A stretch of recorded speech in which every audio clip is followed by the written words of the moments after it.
Platinum ജൂബിലിയോടനുബന്ധിച്ച് നമ്മുടെ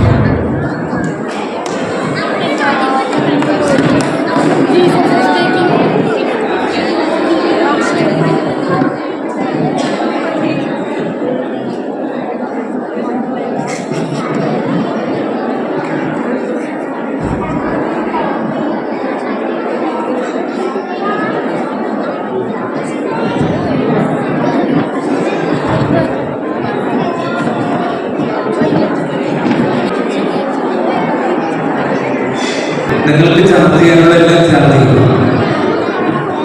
ഒന്നാം ബ്ലോക്കിന്റെ എല്ലാ ബ്ലോക്കുകളും ഓക്കെ, എന്നിട്ട് ഓഫ് ചെയ്തിട്ടുണ്ട്. ഒന്നാം ബ്ലോക്ക് ഓഫ് ചെയ്തിട്ടുണ്ട്.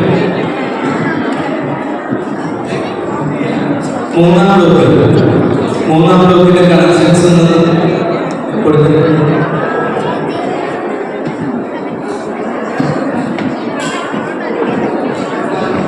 മൂന്നാം ബ്ലോക്കിന് ആവശ്യമായ നാലാം ബ്ലോക്കിന്റെ എല്ലാ കണക്ഷൻസും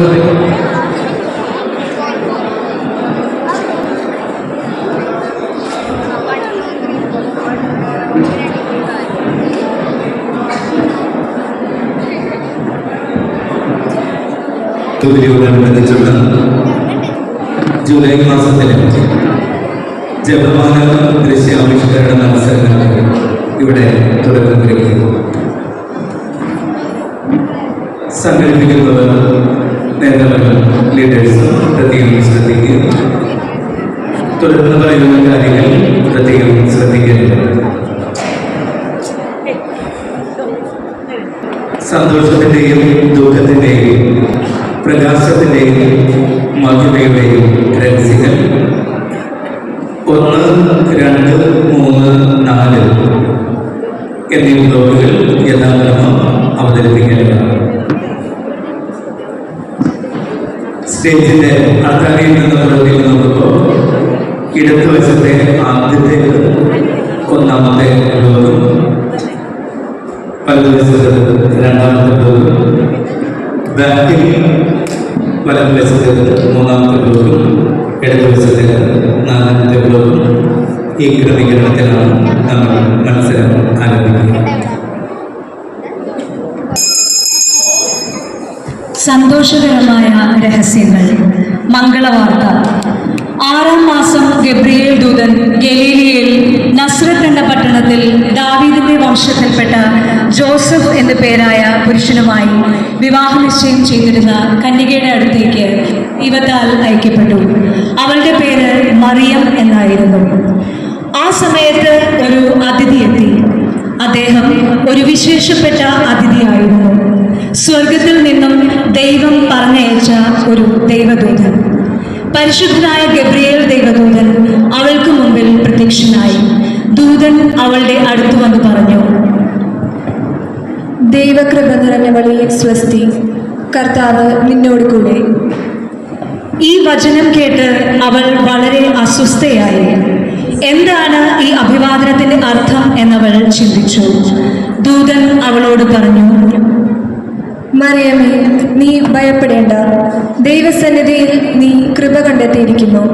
നീ ഗർഭം ധരിച്ച് ഒരു പുത്രനെ പ്രസവിക്കും. നീ അവന് യേശു എന്ന് പേരിടണം. അവൻ വലിയവനായിരിക്കും, അത്യുന്നതന്റെ പുത്രൻ എന്ന് വിളിക്കപ്പെടും. അവന്റെ പിതാവായ ദാവീദിന്റെ സിംഹാസനം ദൈവമായ കർത്താവ് അവന് കൊടുക്കും. യാക്കോബിന്റെ ഭവനത്തിന്മേൽ അവൻ എന്നേക്കും ഭരണം നടത്തും. അവന്റെ രാജ്യത്തിന് അവസാനമുണ്ടാകുകയില്ല. മറിയം ദൂതനോട് പറഞ്ഞു, അതെങ്ങനെ സംഭവിക്കും? ഞാൻ പുരുഷനെ അറിയുന്നില്ലല്ലോ. ദൂതൻ മറുപടി, പരിശുദ്ധാത്മാവ് നിന്റെ മേൽ വരും. അത്യുന്നതന്റെ ശക്തി നിന്റെ മേൽ ആവസിക്കും. ആകയാൽ ജനിക്കാൻ പോകുന്ന ശിശു പരിശുദ്ധൻ ദൈവപുത്രൻ എന്ന് വിളിക്കപ്പെടും. മറിയം പറഞ്ഞു, ഇതാ കർത്താവിന്റെ ദാസി, നിന്റെ വാക്ക് എന്നിൽ നിറവേറട്ടെ. അപ്പോൾ ദൂതൻ അവളുടെ മുമ്പിൽ നിന്ന് പറഞ്ഞു.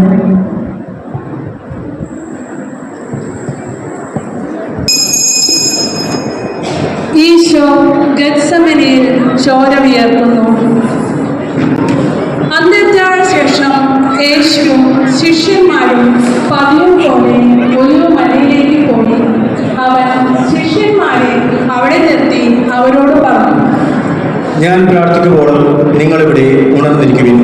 അനന്തരം പത്രോസ്, യാക്കോബ്, യോഹന്നാൻ എന്നിവരെ കൂട്ടിക്കൊണ്ടുപോയി അവൻ അവരിൽ നിന്ന് ഒരു കല്ലേറ് ദൂരെ മാറി മുട്ടിന്മേൽ വീണ് പര്യാപ്തനാകാനും അസ്വസ്ഥനാകാനും തുടങ്ങി. അവൻ പ്രാർത്ഥിച്ചു: പിതാവേ, സാധ്യതയും ഈ പാനപാത്രം എന്നിൽ നിന്നും നീങ്ങിപ്പോകട്ടെ. എന്റെ ഹിതമല്ല, അവിടുത്തെ ഹിതം നിറവേറട്ടെ. അവിടുത്തെ വിയർപ്പ് തുള്ളികൾ രക്തം പോലെ നിലത്തു വീണു. പ്രാർത്ഥന. സ്നേഹ ഈശോയെ, അവിടുത്തെ ജനത്തെ പ്രതി, അവരുടെ വീണ്ടെടുപ്പിനെ പ്രതി അങ്ങ് സഹിക്കേണ്ടി വരുന്ന പീഡകളെ ഓർത്ത് ഹൃദയഭാരത്താൽ രക്തം ചിന്തിയല്ലോ. അങ്ങേ പീഡകളെ ഓർത്ത് ധ്യാനിക്കുന്ന ഞങ്ങളുടെ ഹൃദയങ്ങളെ ദൈവസ്നേഹത്താൽ നിറയ്ക്കണമേ.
പ്രത്യേകം ശ്രദ്ധിക്കുക.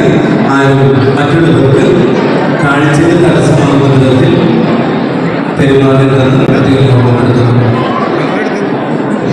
രണ്ടാം ദിവസങ്ങളിലേക്ക് നമ്മൾ പ്രവേശിക്കുന്നു. അതിൻ്റെ വാണിംഗ് ജഡ്ജസിന് വേണ്ടി നല്ല സമയം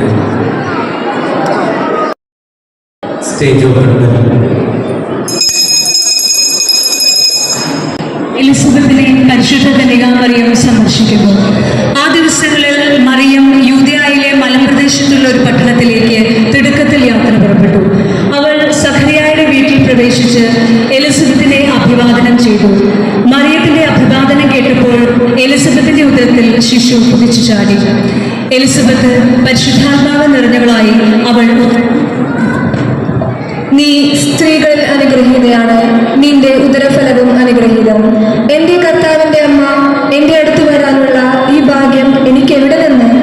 ഇതാ നിന്റെ അഭിവാദന സ്വരം എന്റെ ചെവികളിൽ പതിച്ചപ്പോൾ ശിശു എന്റെ ഉദരത്തിൽ സന്തോഷത്താൽ കുതിച്ചു ചാടി. കർത്താവ് അരുൾ ചെയ്ത കാര്യങ്ങൾ നിറവേറണമെന്ന് വിശ്വസിച്ചവൾ ഭാഗ്യവതി. മറിയം അവളുടെ കൂടെ 3 മാസത്തോളം താമസിച്ചു. പിന്നെ വീട്ടിലേക്ക് മടങ്ങി.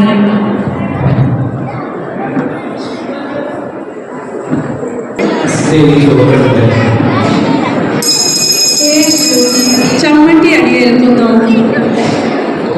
പുലർച്ചെ കയ്യപ്പാസിന്റെ അടുത്ത് നിന്ന് യേശുവിനെ അവർ പിലാത്തോസിന്റെ അടുത്ത് കൊണ്ടുവന്നു. അവനോട് ചോദിച്ചു, നീ യഹൂദരുടെ രാജാവാണ്? യേശു പ്രതിവചിച്ചു, നീ ഇത് സ്വയമേവ പറയുന്നതും അതോ മറ്റുള്ളവർ എന്നെ പറ്റി നിന്നോട് പറയുന്നതും? പിലാത്തോസ് വീണ്ടും ചോദിച്ചു, നീ എന്താണ് ചെയ്തത്? യേശു പറഞ്ഞു, എന്റെ രാജ്യം ഐഹികമല്ല. ആയിരുന്നെങ്കിൽ ഞാൻ യഹൂദർ കേൾക്കപ്പെടാതിരിക്കാൻ എന്റെ സേവകർ പോരാടുമായിരുന്നു. എന്നാൽ എന്റെ രാജ്യം ഐഹികമല്ല. പിലാത്തോസ് ചോദിച്ചു, അപ്പോൾ നീ രാജാവാണ് അല്ലേ? യേശു പ്രതിവചിച്ചു, നീ തന്നെ പറയുന്നു ഞാൻ രാജാവാണെന്ന്. ഞാൻ സത്യത്തിന് സാക്ഷ്യം നൽകാനാണ് വന്നത്. അനന്തരം പിലാത്തോസ് യേശുവിനെ ചമ്മട്ടി കൊണ്ട് അടിപ്പിക്കാൻ അവർക്ക് ഏൽപ്പിച്ചു കൊടുത്തു. പ്രാർത്ഥന. സത്യദൈവമായ ഈശോയെ, സത്യത്തിന് സാക്ഷ്യം നൽകാൻ വന്ന അങ്ങയെ സത്യവിരുദ്ധമായി പീഡിപ്പിച്ചുവല്ലോ. ഞങ്ങളും പലപ്പോഴും നിരവധിയായ പ്രലോഭനങ്ങളിൽ വീണുപോകുന്നു. ഞങ്ങളുടെ വീണ്ടെടുപ്പിനായി അങ്ങ് സഹിച്ച പീഡകളെ ഓർത്ത് തിരിച്ചു വരുവാനും അങ്ങേക്കായി ജീവിക്കുവാനും ഞങ്ങളെ പ്രാപ്തരാക്കണമേ.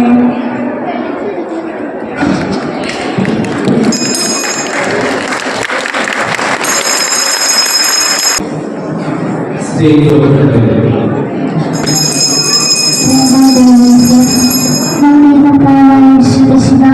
കാനായുടെ കല്യാണം നിർവഹിച്ച് തന്റെ അമ്മയായ പുസ്തകത്തിന്റെ അപേക്ഷ സ്വീകരിച്ച് അത്ഭുതകരമായി വെള്ളമീനാക്കി തന്റെ മഹത്വം വെളിപ്പെടുത്തുന്നതിനെ കുറിച്ച് നമുക്ക് ധ്യാനിക്കാം.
ആകെയാലും ഉൾക്കൊണ്ടതല്ല. പിതാവിന്റെയും പുത്രന്റെയും പരിശുദ്ധാത്മാവിന്റെയും നാമത്തിൽ സ്ഥാനം കഴിച്ചു. ഞാൻ നിങ്ങളുടെ ചിലരെ ക്രമപ്രാർത്ഥനയോടെ സകലജനങ്ങളെയും ശിഷ്യരാക്കിയപ്പോൾ ഞാൻ അവരുടെ എന്റെ നാമങ്ങളിൽ കൂടിയുണ്ടായിരുന്നു.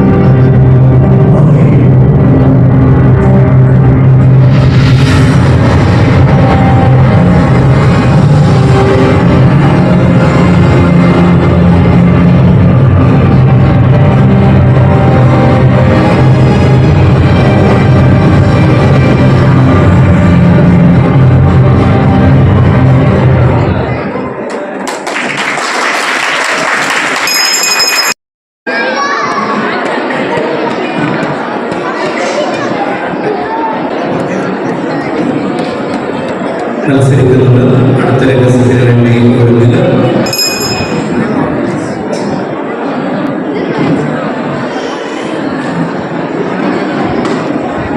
Stage open.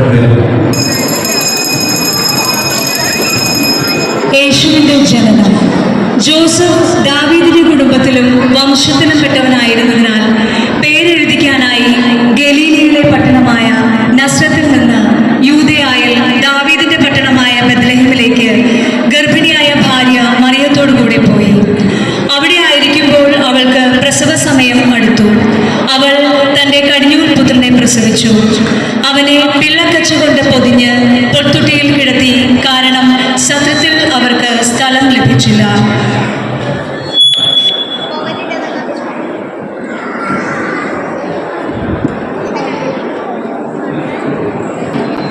Stage open.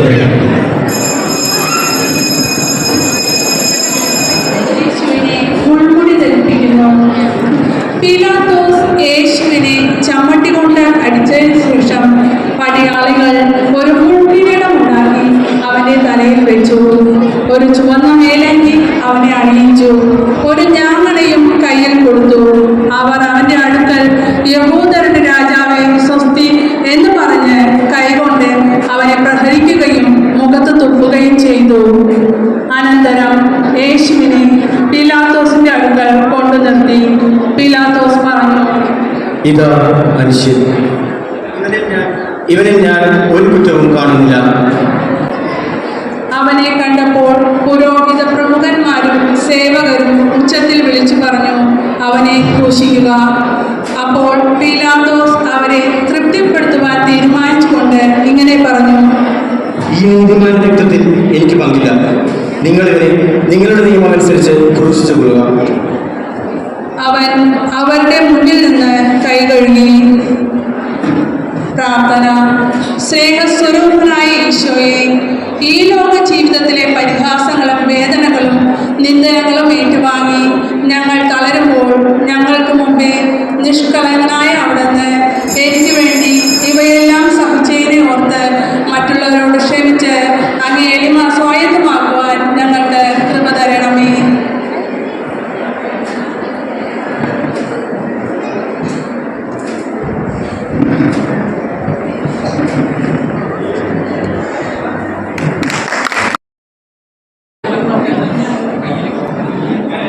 Stage open.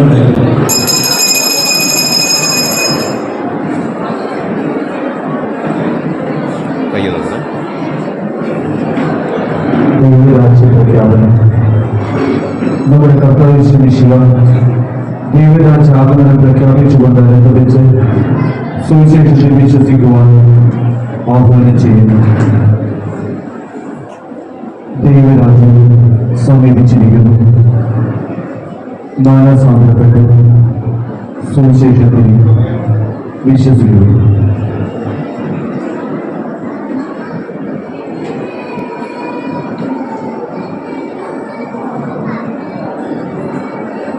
കുമ്പസാരങ്ങളുടെ കൂടാശയിലൂടെ പാപങ്ങൾ കഴുകിക്കളയുന്ന ഞങ്ങളുടെ പ്രവൃത്തികളിലൂടെ അങ്ങേപ്പുത്രന് സാക്ഷ്യം വഹിക്കുന്നതിന് കൃപ ചെയ്യണമേ.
സ്റ്റേജ് ഓപ്പൺ വേണം.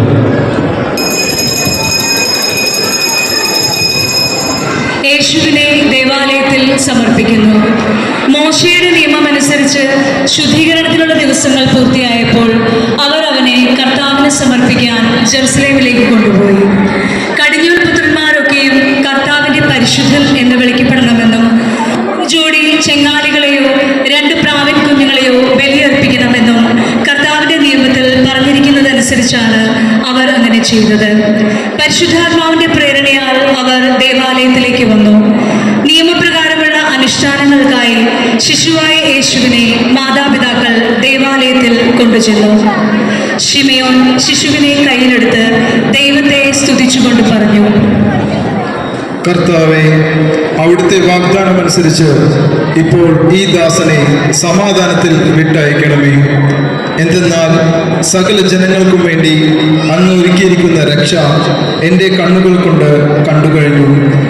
അത് വിജാതീയർക്ക് വെളിപാടിൻ്റെ പ്രകാശവും അവിടുത്തെ ജനമായ ഇസ്രായേലിൻ്റെ മഹിമയുമാണ്. അവനെക്കുറിച്ച് പറയപ്പെട്ടതെല്ലാം കേട്ട് അവന്റെ പിതാവും മാതാവും അത്ഭുതപ്പെട്ടു.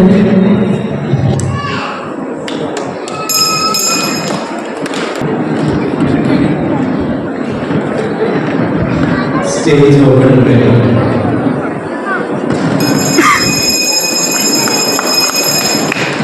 യേശു കുരിശ് ചുമക്കുന്നു. അന്ന് പെസഹായുടെ ഒരുക്കത്തിനുള്ള ദിവസമായിരുന്നു. പീലാത്തോസ് യഹൂദരോട് പറഞ്ഞു: ഇതാ നിങ്ങളുടെ രാജാവ്. അവർ വിളിച്ചു പറഞ്ഞു: സീസർ അല്ലാതെ ഞങ്ങൾക്ക് വേറെ രാജാവില്ല, ഇവനെ ക്രൂശിക്കുക.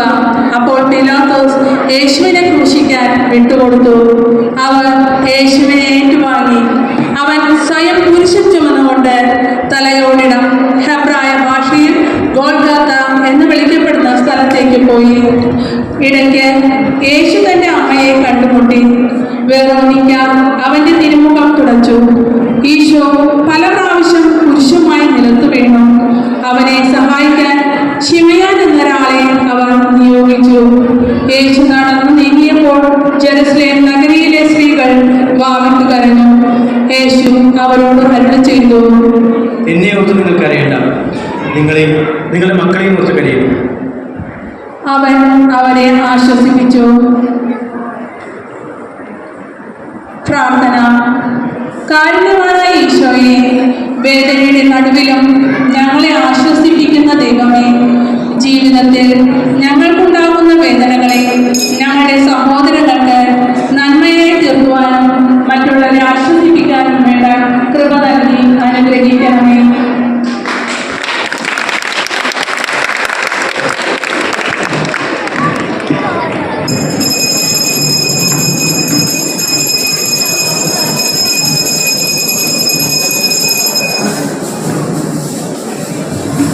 യേശുവിന്റെ രൂപാന്തരീകരണം.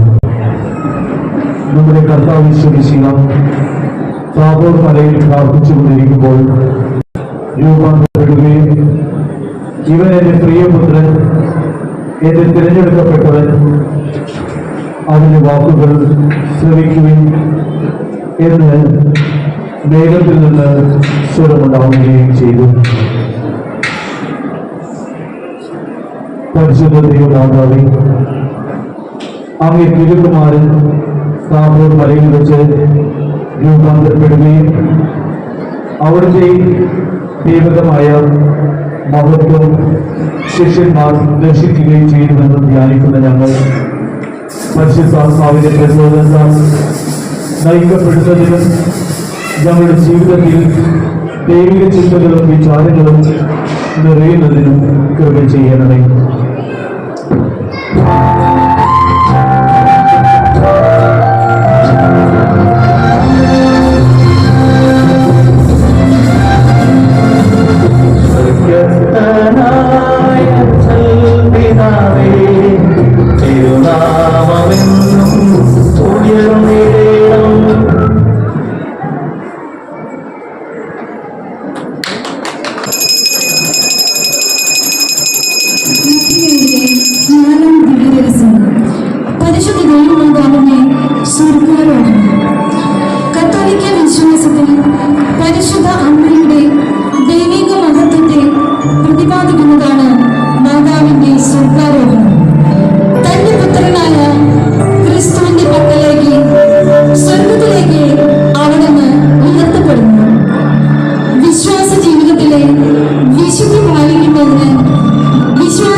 Stage open well.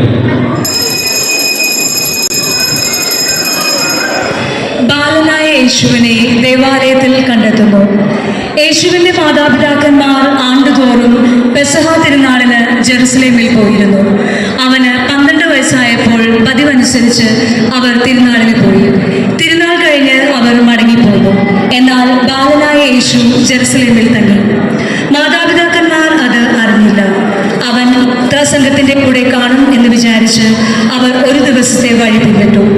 ബന്ധുക്കളുടെയും പരിചയക്കാരുടെയും ഇടയിൽ അന്വേഷിച്ചിട്ട് കാണായികയാൽ യേശുവിനെ തിരക്കി അവർ ജെറുസലേമിലേക്ക് തിരിച്ചുപോയി. 3 ദിവസങ്ങൾക്ക് ശേഷം അവർ അവനെ ദേവാലയത്തിൽ കണ്ടെത്തി. അവൻ ഉപാധ്യായന്മാരുടെ ഇടയിലിരുന്ന് അവർ പറയുന്നത് കേൾക്കുകയും അവരോട് ചോദ്യങ്ങൾ ചോദിക്കുകയും ചെയ്യുകയായിരുന്നു. കേട്ടവരെല്ലാം അവന്റെ ബുദ്ധിശക്തിയിലും മറുപടികളിലും അത്ഭുതപ്പെട്ടു. അവനെ കണ്ടപ്പോൾ മാതാപിതാക്കൾ വിസ്മയിച്ചു. അവന്റെ അമ്മ അവനോട് പറഞ്ഞു, മകനെ, നീ ഞങ്ങളോട് ഇങ്ങനെ ചെയ്തതെന്ത്? നിന്റെ പിതാവും ഞാനും ഉത്കണ്ഠയോടെ നിന്നെ അന്വേഷിക്കുകയായിരുന്നു. അവൻ അവരോട്, നിങ്ങൾ എന്തിനാണ് എന്നെ അന്വേഷിച്ചത്? ഞാൻ എൻ്റെ പിതാവിൻ്റെ കാര്യങ്ങളിൽ വ്യാപൃതനായിരിക്കേണ്ടതാണെന്ന് നിങ്ങൾ അറിയുന്നില്ലേ? അവനോട് പറഞ്ഞതെന്തെന്ന് അവർ ഗ്രഹിച്ചില്ല. പിന്നെ അവർ അവരോട് പുറപ്പെട്ട് നസ്രത്തിൽ വന്ന് അവർക്ക് വിധേയനായി ജീവിച്ചു.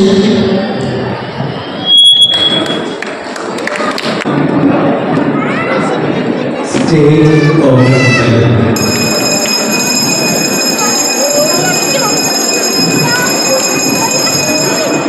ഈശോ കുരിശിൽ തൂങ്ങി മരിക്കുന്നു. ഗോൽഗോഥയിൽ എത്തിയപ്പോൾ അവിടത്തേക്ക് അവർ വീറ കലർത്തിയ വീഞ്ഞ് കുടിക്കാൻ കൊടുത്തു. എന്നാൽ അവിടുന്ന് അത് കുടിച്ചില്ല. 2 കള്ളന്മാരുടെ കണ്ണിൽ 3 ആണികളിൽ നഗ്നനായി അവർ കുരിശിൽ തറച്ചു.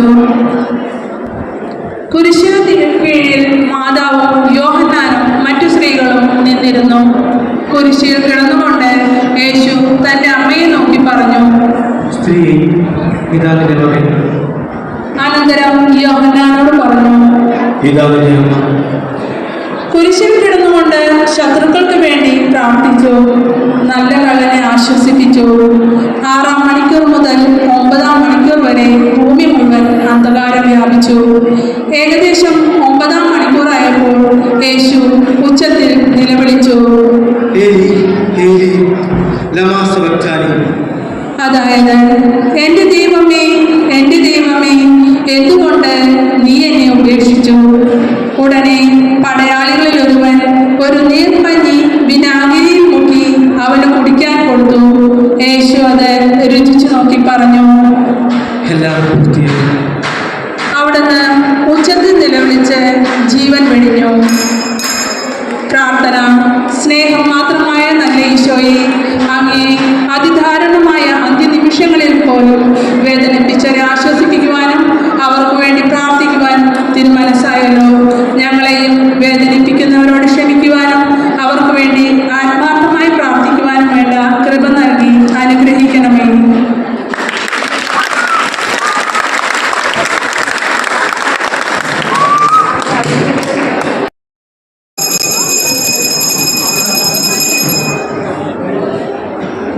പരിശുദ്ധ കുർബാന സ്ഥാപനം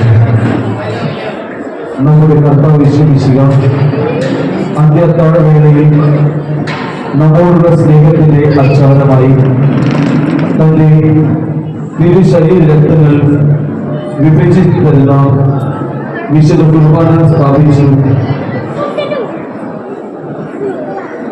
പരിശുദ്ധ ദൈവമാതാവേ, അങ്ങേ തിരുകുമാരൻ തന്റെ പരസ്യ ജീവിതത്തിന്റെ അന്ത്യത്തിൽ വിശുദ്ധ കുർബാന സ്ഥാപിച്ചുകൊണ്ട് മനുഷ്യ മക്കളോടുള്ള സ്നേഹം പ്രകടമാക്കിയതിനെ പറ്റി ധ്യാനിക്കുന്നതിനാണ് വിശുദ്ധ കുർബാനയെ സജീവമായി പങ്കിടുന്നതിന് ജീവിത അവസാനം വരെ ദിവ്യകാരുണ്യ നാഥനോടുള്ള സ്നേഹത്തിൽ നിലനിൽക്കുന്നതിന് കൃപ ചെയ്യണമേ.